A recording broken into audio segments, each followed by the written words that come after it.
سبحان الذی اسری بعبدہ، پاک ہے وہ ذات جو لے گئی اپنے بندے کو راتوں رات مسجد اقصی سے مسجد حرام سے مسجد اقصی تک۔ اگر یہ بات کسی انسان کی طرف منسوب ہوتی تو بات اور تھی، اگر یہ فعل حضور کی طرف منسوب ہوتا کہ حضور گئے تو بات اور تھی کہ میں آیا نہیں لایا گیا ہوں، حضور گئے نہیں لے جائے گئے ہیں، اور لے جانے والے وہ ذات ہے سبحان الذی اسری، وہ پاک ہے ہر عیب سے، ہر نقص سے، ہر ذوف سے، ہر کوتاہی سے، وہ منزہ ہے، اعلیٰ ہے، عرفہ ہے، بالا تر ہے، لہذا اس کی قدرت سے یہ ہرگز بعید نہیں کہ وہ اپنے بندے کو راتوں رات مسجد حرام سے مسجد اقصی اور پھر مسجد اقصی سے سدرۃ المنتہا تک لے جائے اور واپس لے آئے اور پھر مسجد حرام میں پہنچا دے۔ اور بعض روایات میں آتا ہے کہ وضو کا پانی ابھی بہ رہا تھا اور کنڈی جو ہے حضور کے مکان کی وہ ابھی ہل رہی تھی، معلوم ہوا وقت نہیں گزرا۔ میں کچھ بیان کروں گا، میرے بیان کرنے میں کچھ کمی اور بیشی ہونے کا اندیشہ ہے۔ اگر ہم اتنے خوش قسمت ہیں کہ وہ واقعہ ہمارے پاس ایک مفصل حدیث کی شکل میں موجود، اور حدیث بھی دوسرے یا تیسرے طبقے کی کتابوں کی نہیں، متفق علیہ، جس میں روایتاً جیسا کہ میں نے عرض کیا جس کا پایا تقریباً قرآن کے برابر، اور اس حدیث کے راوی ہیں حضرت مالک ابن صعصع رضی اللہ تعالی عنہ۔ ان کے بارے میں ایک بات ہے بڑی اہم، وہ نوٹ کر لیجئے۔ یہ انصاری صحابی ہیں، ان میں سے نہیں ہے کہ جنہیں حدیثیں بیان کرنے کا کوئی زیادہ شوق رہا ہو، یہ غالباً واحد حدیث ہے جو انہوں نے بیان کی، اور انہیں اس سے نہایت شغف تھا، نہایت محبت کے ساتھ انہوں نے اس کو محفوظ کیا تھا، اس کے ایک ایک لفظ کی حفاظت کی تھی۔ چنانچہ بعض دوسرے وہ صحابہ بھی جنہوں نے خود حضور سے یہ بات سنی ہوئی تھی، اب ایک تو وہ خود براہ راست روایت کر رہے ہیں حضور سے کہ ہم نے سنا، حضرت انس ابن مالک رضی اللہ تعالی عنہ خود، لیکن وہ صحابہ بھی ان کی خدمت میں خاص طور پر حاضر ہو کر ان سے اس روایت کو سنتے تھے، اس لیے کہ اس روایت میں ان کا درجہ بہت بلند ہے، ان کو اس سے بہت شغف تھا، تو صحابہ جو براہ راست حضور سے سن چکے وہ بھی ان کے پاس جا کر خاص طور پر اس حدیث کو سنا کرتے تھے۔ چنانچہ یہ روایت جو متفق علیہ ہے، یہ امام بخاری جو اس کو لائے ہیں عن قتادہ عن انس بن مالک عن مالک ابن صعصع رضی اللہ تعالی عنہم، حضرت انس ابن مالک سے روایت موجود ہے مسلم شریف میں براہ راست ان سے، لیکن یہ اس روایت کو بیان کر رہے ہیں حضرت مالک ابن صعصع رضی اللہ تعالی عنہ کے حوالے سے۔ روایت کیا ہے؟ ان النبی صلی اللہ علیہ وسلم حدثهم عن لیلۃ اسری بہ۔ اب دیکھیے یہ مرفوع حدیث ہو گئی، حضرت صعصع بیان فرما رہے ہیں کہ نبی اکرم صلی اللہ علیہ وسلم نے خود ہمیں سنایا، وہ حالات و واقعات سنائے جو اس رات کو پیش آئے جس رات کے انہیں لے جایا گیا۔ قال بینما انا فی الحطیم وربما قال فی الفجر، حضور فرماتے ہیں کہ میں اسی اثنا میں کہ میں حتیم میں تھا، اور ایک دوسری روایت میں الفاظ حجر آئے ہیں، وہ بھی کہتے ہیں اسی حصے کو، مضطجعا میں لیٹا ہوا تھا، اذ اتانی آتن کہ اچانک میرے پاس ایک آنے والا آیا۔ یہ آنے والے کون ہیں؟ حضرت جبرائیل، یہ بعد میں واضح ہو جائے گا۔ فَاشْتَقَّ مَا بَيْنَ هَٰذِهِ إِلَىٰ هَٰذِهِ، حضور نے اشارہ فرمایا، اس نے یہاں سے یہاں تک میرا سینہ چاک کیا، یعنی من طفرت نہرہ ہی الی شعرتہ ہی، یہ جو گڑھا ہے حلق کا گڑھا، یہاں سے لے کر تیرے ناک تک سینہ چاک کیا، فاستخرج قلبی، اور میرا دل نکالا، ثم اعطیت بطست من ذهب مملوء ایمانا فغسل قلبی، پھر ایک تشت لایا گیا سنہری جو ایمان سے مملوء تھا، بھرا ہوا تھا، تو پھر اس کے ذریعے سے میرے اس قلب کو، سینے کو دھویا گیا، ثم غسل ثم اعید وفی روایت، اس کے بعد اس کو لوٹا دیا گیا اور پھر وہ زخم بھی سی دیا گیا۔ ایک روایت میں آتا ہے ثم غسل البطن بماء زمزم ثم ملئ ایمانا وحکمتا،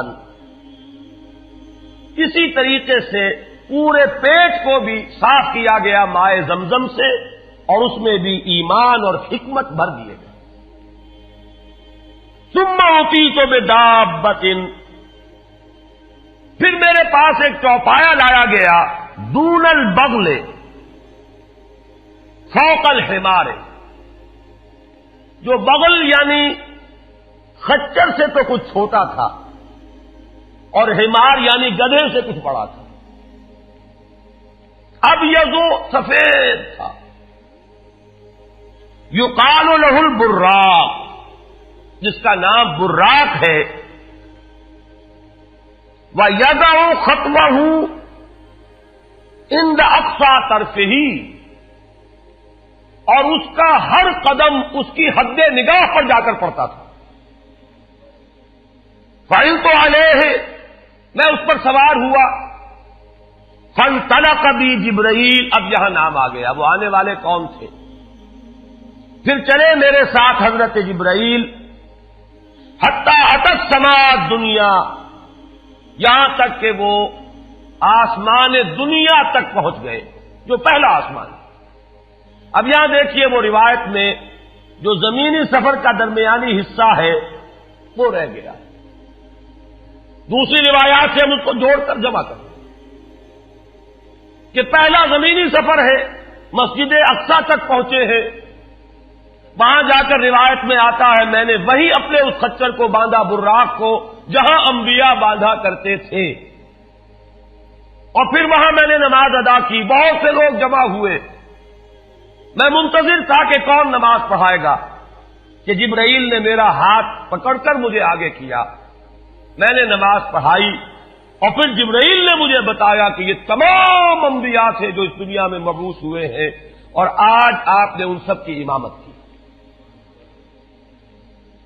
یہاں سے پھر شروع ہوا ہے وہ دوسرا سفر، لیکن جب پہلے آسمان تک پہنچے، فاستفتح، انہوں نے دستک دی، کھلوانا چاہا، قیل من ھذا، پوچھا گیا کون ہے؟ قال جبرائیل، انہوں نے جواب دیا جبرائیل۔ قیل ومن معک، پوچھا گیا کہ آپ کے ساتھ کون ہے؟ دیکھیے یہاں ذہن میں رکھیے گا، اس امکان کو کوئی شخص مسترد نہیں کر سکتا کہ ان ملائکہ کے علم میں ہو، لیکن پھر بھی پوچھ رہے ہیں، قانون قانون ہے، دروازے پر دستک دینی ہوگی، آئیڈینٹی ڈسکلوز کرنی ہوگی، چاہے علم میں ہو۔ جج جو ہے وہ اپنے علم کی بنیاد پر فیصلہ کبھی نہیں دے گا، وہ تو مقدمے کی سماعت ہوگی، شہادتوں کی بنیاد پر فیصلہ ہوگا۔ ذاتی علم کی بنیاد پر کرنا ہے تو وہ خود کسی اور عدالت میں اس مقدمے کو منتقل کرے اور وہاں گواہ کی حیثیت سے پیش ہو، تو قانون قانون ہے۔ پوچھا گیا آپ کے ساتھ کون ہے؟ قال محمد صلی اللہ علیہ وسلم۔ قیل وقد ارسل الیہ، پوچھا گیا کیا انہیں بلایا گیا ہے؟ قال نعم، انہوں نے فرمایا ہاں۔ قیل مرحبا بہ فنعم المجیء، جا ففتح فلما خلصت، اس کے بعد کہا گیا مرحبا ان کے لیے، تہنیت ہے، مبارکباد ہے، خوش آمدید ہے، کیا ہی اچھے ہیں وہ جو لائے گئے ہیں۔ پھر وہ سمائے دنیا جو ہے اس کا دروازہ کھولا گیا، میں اس میں داخل ہوا، فیضا فیہا آدم، میں نے دیکھا وہاں حضرت آدم تشریف فرما ہے۔ فقال ھذا ابوک، جبرائیل نے کہا یہ آپ کے جد امجد ہیں، فسلم علیہ، ان کو سلام کیجئے، فسلمت علیہ، میں نے انہیں سلام کہا، فرد السلام، انہوں نے سلام کا جواب دیا، ثم قال مرحبا بالابن الصالح والنبی الصالح، خوش آمدید ہے، مرحبا ہے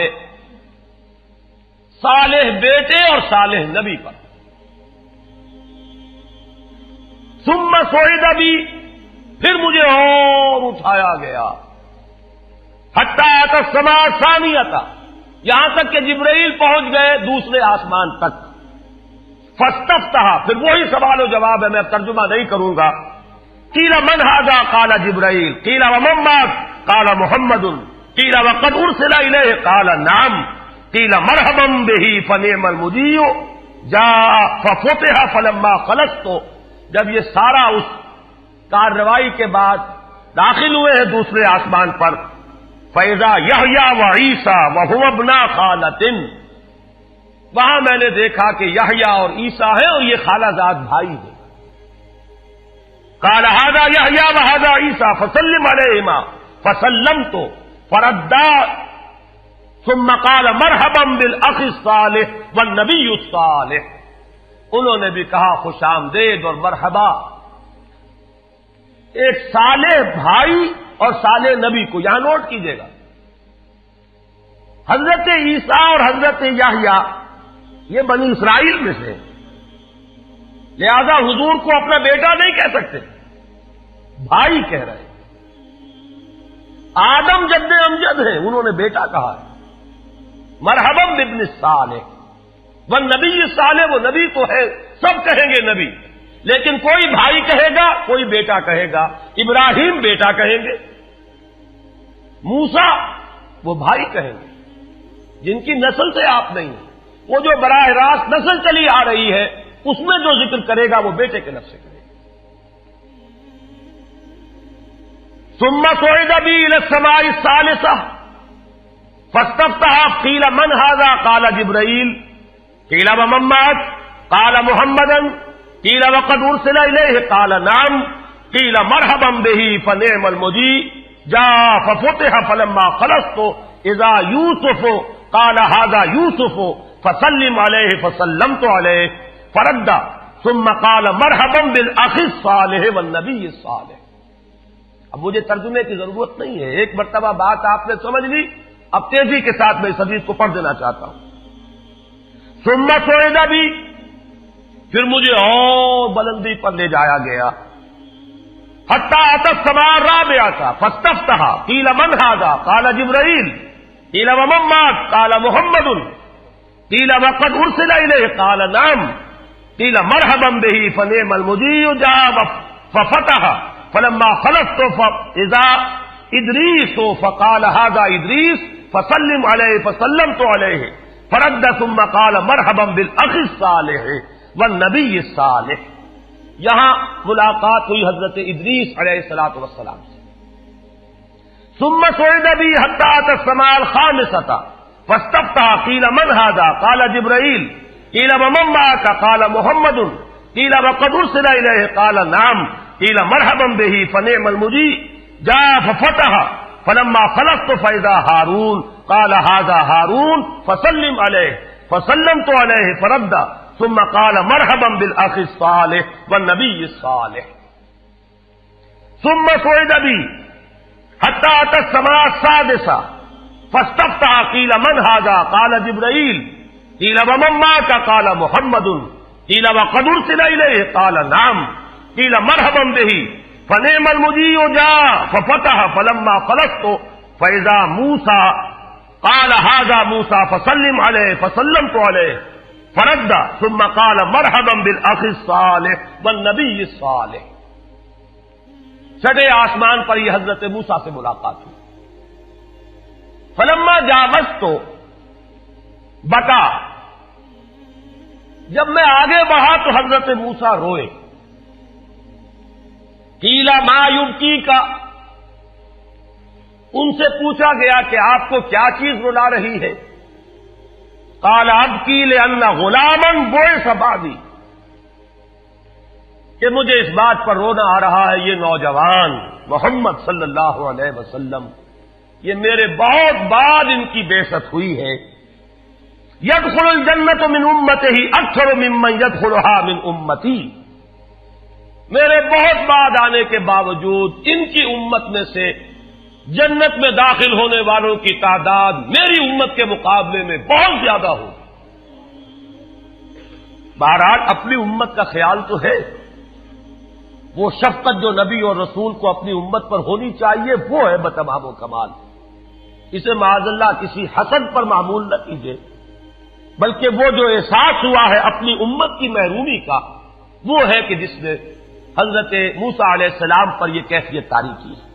ثم صعد بی، پھر مجھے اور بلند کیا گیا، الی السماء السابعۃ، ساتویں آسمان پر. فاستفتح قیل من ھذا قال جبرائیل، قیل ومن معک قال محمد صلی اللہ علیہ وسلم، قیل وقد بعث الیہ قال نعم، قیل مرحبا بہ فنعم المجیء جاء. فلما خلصت فاذا ابراہیم قال ھذا ابوک ابراہیم فسلم علیہ، فسلمت علیہ فرد السلام ثم قال مرحبا بالابن الصالح والنبی الصالح. حضرت ابراہیم نے پھر استقبال کیا، خوش آمدید صالح بیٹے اور صالح نبی کے لیے. ثم رفعت، اب ذرا یہاں نوٹ کیجئے گا، یہاں سوئد تو نہیں آیا، سوئد ابھی نہیں آیا، رفعت. پھر مجھے اور بلند کیا گیا الی سدرۃ المنتہا. یہ سدرہ منتہا ہے جس کا ذکر ہے سورۃ النجم. اسی سدرۃ المنتہا کے پاس جنت ماوا ہے، وہ جس کا وعدہ کیا گیا ہے، جو ٹھکانہ بنے گی اللہ کے نیکوکار بندوں کا، جس میں وہ رہیں گے ہمیشہ ہمیش.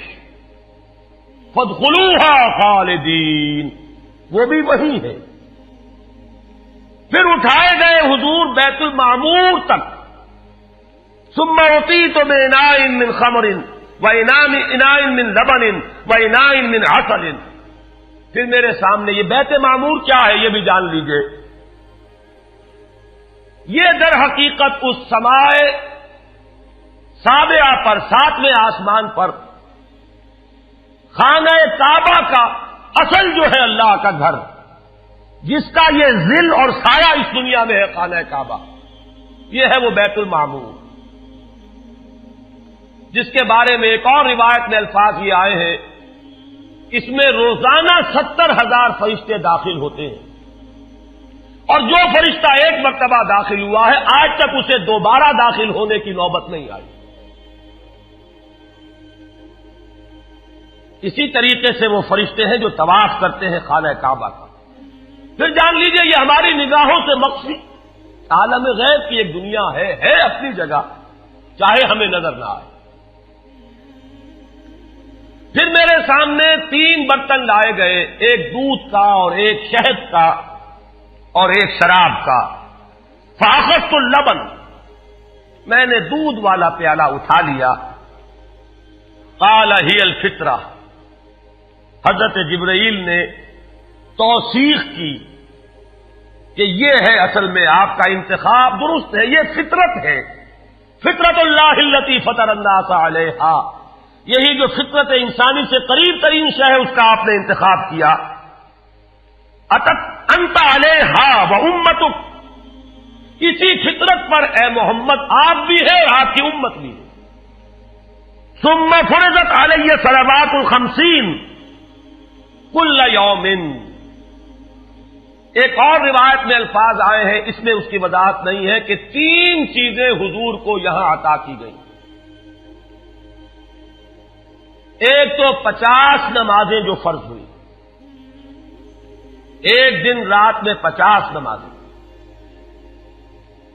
اور ایک سورہ بقرہ کی آخری 2 آیات جو تحفہ اللہ نے دیا محمد کو امت کے لیے صلی اللہ علیہ وسلم. آمن الرسول بما انزل الیہ من ربہ والمؤمنون کل آمن باللہ وملائکتہ وکتبہ ورسلہ. یہاں سے لے کر آخر تک فانصرنا علی القوم الکافرین تک یہ 2 آیات یہ جنت کے خزانوں میں سے 2 خزانے ہیں جو شب معراج کو عطا ہوئے ہیں محمد الرسول اللہ کو بطور تحفہ امت کے لیے. اور تیسری بات یہ کہ اے نبی آپ کی امت کے لیے یہ خصوصی بات ہے کہ آپ کی امتیوں کے گناہ کبیرہ بھی بغیر توبہ کے معاف ہو سکیں گے. یہ خصوصی تحفے ہیں جو امت کے لیے لے کر آئے محمد صلی اللہ علیہ وسلم. 3 تحفے نماز جو اس معراج میں فرض ہو رہی ہے اور اسی کو حضور کہہ رہے ہیں الصلاۃ معراج المومنین. اہل ایمان کے لیے یہ بمنزلہ معراج ہے. اس میں پھر روایت میں تفصیل آ رہی ہے. واپس جب آئے ہیں حضرت موسیٰ سے ملاقات ہوئی اور انہوں نے یہ فرمایا کہ یہ 50 نمازیں بہت ہیں, مجھے تجربہ ہے, تمہاری امت اس کا تحمل نہ کر سکے گی, واپس جاؤ درخواست کرو کم کرواؤ. حضور گئے, 10 نمازیں اس میں معاف ہوئی, 40 ہوئی. پھر یہی بات ہوئی, پھر بھیجا حضرت موسیٰ نے, پھر 30 ہوئی, پھر 20 ہوئی, چوتھی مرتبہ پھر وہ 10 اور پھر 5 رہ گئیں. اس پر بھی حضرت موسیٰ نے یہ کہا اب بھی جاؤ یہ بھی بھاری ہے. حضور نے فرمایا مجھے شرم آتی ہے, میں اتنی مرتبہ جا چکا ہوں, مزید اب جانے سے حیا محسوس کر رہا ہوں. تو ندا آئی کہ یہ 5 ہی 50 کے برابر ہیں. ہمارے ہاں قول بدلا نہیں جاتا. یہ 5 جو ہے در حقیقت یہ قائم مقام ہے ان 50 کے کہ جو اول ہم نے فرض کی تھی. یہ 50 ہی شمار ہوں گی اگر ان کا انسان ان پر مداومت اختیار کر لے. میں آخری جملہ آپ کو اس کا سنا دیتا ہوں. فَأُمِرْتُ بِخَمْسِ صَلَوَاتٍ كُلَّ يَوْمٍ فَرَجَعْتُ إِلَى مُوسَىٰ فَقَالَ بِمَا أُمِرْتُ بِخَمْسِ صَلَوَاتٍ كُلَّ يَوْمٍ قَالَ إِنَّ أُمَّتَكَ لَا تَسْتَطِيعُ 5 صَلَوَاتٍ كُلَّ يَوْمٍ وَإِنِّي قَدْ جَرَّبْتُ النَّاسَ قَبْلَكَ وَعَالَجْتُ بَنِي إِسْرَائِيلَ أَشَدَّ الْمُعَالَجَةِ. میں نے بنی اسرائیل کا حتی الامکان معالجہ کیا, ان کے حالات کو درست کرنے کی کوشش کی, لیکن مجھے تجربہ ہے یہ 5 بھی نہیں جھیلی جائیں گی. فارجع الی ربک فاسألہ التخفیف, مزید تخفیف چاہیے لامتک. قال سألت ربی حتی استحییت ولکنی ارضی واسلم. قال فلما جاوزت نادى مناد ابزیت فریضتی وخففت عن عبادی. متفق علیہ. مجھے ندا آئی کہ میں نے اپنے بندوں پر تخفیف کی. اس میں وہ ذکر نہیں ہے, دوسری روایت میں ہے کہ ساتھ ہی وضاحت ہو گئی کہ یہ 5 نمازیں بھی 50 کے برابر ہے. میری بات نہیں بدلی گئی ہے, وہ در حقیقت میں نے اسی 50 کا رتبہ جو ہے ان 5 کو عطا فرما دیا. یہ روایت ہے جو متفق علیہ ہے. روایات کثیر, جنت اور دوزخ کے جو مشاہدات کرائے گئے وہ بہت تفصیل سے دوسری روایات میں, لیکن کسی اور روایت کا استناد کے اعتبار سے, اسناد کے اعتبار سے وہ درجہ نہیں ہے جو اس روایت کا ہے. باقی میں نے مسلم شریف کی روایات میں سے اور تفاصیل آپ کو سنائی ہے. یہ ہے واقعہ. پھر حضور واپس آئے ہیں, وہیں بیت المسجد اقصی میں آئے ہیں, پھر واپس تشریف لائے ہیں, اور اس کا میں بیان کر چکا ہوں دوسری روایات میں کہ وقت بالکل نہیں گزرا, کہیں روک دیا گیا ہے, پوری کائنات کو کہیں تھام دیا گیا. یہ بات تو وہ ہے جو آج سے پہلے بھی سمجھ میں آ سکتی تھی کہ شاید کسی ایک جگہ پر پوری کائنات کو روک دیا گیا. وقت بالکل نہیں گزرا کسی کے لیے. لیکن جیسا کہ میں نے عرض کیا, اس وقت تو یہ بھی سمجھ میں آتا ہے کہ سب کے لیے وقت گزر رہا ہو اور صرف محمد الرسول اللہ کے لیے نہ گزرے صلی اللہ علیہ وسلم. آج یہ بات بھی سمجھ میں آ سکتی ہے, لیکن یہ ہے کہ قرین قیاس وہی پہلی بات ہے. کہ اس میں پورے اس وقت کے لیے وقت کی رفتار کو روک دیا گیا ہو. وہ مسئلہ یاد آ گیا کہ آگے بڑھو یا وقت کی رفتار روک دو. تو یہ وقت کی رفتار ہے جو محمد الرسول اللہ صلی اللہ علیہ وسلم کے لیے روک دی گئی. اس کے بعد جو ہنگامہ ہونا چاہیے تھا وہ ہوا. صبح جب حضور نے فرمایا کہ یہ میرے ساتھ واقعہ پیش آیا ہے تو جو رد عمل ہونا چاہیے تھا وہ ہوا ہے. یہاں تک بھی ہوا ہے کہ بہت سے مومنین صادقین متزلزل ہو گئے. مشرکین نے کفار نے بغلیں بجائی کہ اب ہمیں موقع مل گیا. معلوم ہوتا ہے ابھی تک تو شک ہی کی بات تھی کہ ان کو کچھ خلل دماغی کا عارضہ ہے. اب تو ثابت ہو گیا, کسی شک کو شبے کی گنجائش نہیں. چنانچہ اب آپ اس کا اندازہ کیجئے, یہ واقعہ مکے میں بیٹھ کر بیان کیا جا رہا ہے. امتحان لیے گئے ہیں. اچھا اگر گئے تھے تو بتاؤ مسجد اقصی کے ستون کتنے ہیں, وہاں کی کھڑکیاں کیسی ہیں. حضور فرماتے ہیں, ایک حدیث موجود ہے کہ میں گھبرا گیا, اس لیے کہ کس کو یاد رہتا ہے. مسجد اقصی میں جا کر حضور ستون تو نہیں گن رہے تھے, لیکن یہ کہ جب پوچھا جا رہا ہے تو مجمع میں تو ہو سکتا ہے کہ تالی پٹ جائے کہ اچانک اللہ تعالی نے میرے سامنے مسجد اقصی کو کر دیا. اب میں دیکھ کر بتا رہا ہوں اور لوگ دنگ ہو رہے ہیں. اب دیکھیے وہ مشاہدہ جو میں نے عرض کیا تھا, مشاہدات بے شمار ہیں. جنت سامنے لے آئی جاتی ہے اور آگ سامنے لے آئی جاتی ہے, جہنم سامنے لے آئی جاتی ہے, مسجد اقصی سامنے لے آئی گئی ہے, جن میں سے ہر سوال کا جواب حضور نے مشاہدے سے دیا. اسی ضمن میں وہ واقعہ آتا ہے کہ حضرت ابو بکر کے پاس گئے لوگ دوڑے دوڑے. وہ یہ سمجھتے تھے کہ اگر یہ پالا ہم مار لیں تو پھر ہماری جیت ہے. ابو بکر کو اگر ہم متزلزل کر دیں تو پھر گویا کہ ہمارے لیے کوئی اور پرابلم نہ رہے گا. روایت میں آتا ہے حضرت ابو بکر نے بھی سن کر ایک دفعہ جھرجھری لی ہے, لیکن صرف ایک سوال کیا, کیا واقعی وہ یہ فرما رہے ہیں؟ لوگوں نے خوش ہو کر کہا, تالیاں بجائے, ہاں ہاں کہہ رہے ہیں, چلو ہم لے چلتے ہیں. انہوں نے سمجھا کہ ہمارا وار جو ہے کارگر ہوا ہے, واقعی کو تزلزل ہے. لیکن اگلا جواب ابو بکر کا یہ تھا, اگر وہ کہہ رہے ہیں تو 100% درست کہہ رہے ہیں.